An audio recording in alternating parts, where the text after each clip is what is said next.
حضرت ابو رافع رضی اللہ تعالیٰ عنہ آپ روایت کرتے ہیں کہ اللہ کے نبی نے شیر خدا رضی اللہ تعالیٰ عنہ حضرت علی سے ایک دن ارشاد فرمایا انت وشیتک تردون علی الحوض، اے علی تو اور تجھ سے محبت کرنے والے، تو اور تجھے چاہنے والے لوگ میرے حوض کوثر پہ آؤ گے، اور کیفیت کیا ہوگی؟ روا مروجین مبیضۃ وجوہکم، اس حالت میں آؤ گے کہ تمہارے چہرے چمکتے ہوں گے، سر سبز و شاداب چہرے ہوں گے، خوشی کے عالم میں تم میرے پاس وہاں آؤ گے اور تمہارے چہرے انتہائی نور والے ہوں گے، انتہائی روشن چہرے ہوں گے۔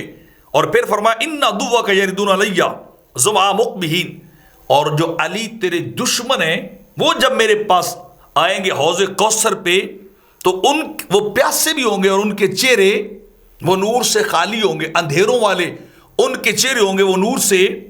بالکل فاتر خالی لوگ آئیں گے، اور تیرے چاہنے والوں کے چہرے نور سے چمکتے ہوں گے۔ اور دوسری طرف آمنہ کے لال نے مدینے کے تاجدار پیارے آقا علیہ الصلوۃ والسلام نے اپنی نور نظر لخت جگر سیدۃ نساء اہل الجنہ نساء اہل العالمین کہ آقا علیہ الصلوۃ والسلام نے اپنی لخت جگر فاطمہ کے متعلق ارشاد فرما انما سمیت بنت فاطمہ لأن اللہ عز وجل فاطمہ وفاطمہ محبیان النار،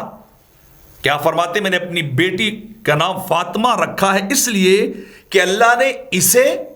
اور اس سے محبت کرنے والوں کو آگ سے بچا لیا ہے۔ اللہ جو فاطمہ سے محبت کرے گا اسے آگ میں نہیں ڈالے گا، جو میری بیٹی سے پیار کرے گا جس کا تعلق ان کے ساتھ ہوگا وہ آگ میں نہیں جائیں گے۔ میری بیٹی کو اللہ نے یہ مرتبہ، خاتون جنت کو اللہ نے یہ مرتبہ مقام دیا کہ خود بھی آگ سے بچ جائیں گی، اور جو ان سے محبت کرے گا اللہ اسے بھی آگ سے بچائے گا۔ تو حضرت علی سے محبت کرنے والوں کو بھی نور کی بشارتیں ہیں، انہیں شادابیوں کی بشارتیں، چمکتے ہوئے چہروں کی انہیں بشارتیں دی جا رہی ہیں، خوشخبریاں دی جا رہی، اور دشمنان علی کے چہرے بالکل اندھیروں والے کوڑے چہرے لے کے آئیں گے۔ اور دوسری طرف خاتون جنت کو کہا گیا کہ فاطمہ اس لیے نام رکھا کہ خود بھی آگ سے بچے گی، اور جو اس سے محبت کرنے والا ہوگا اللہ اسے بھی آگ سے بچاتا جائے گا۔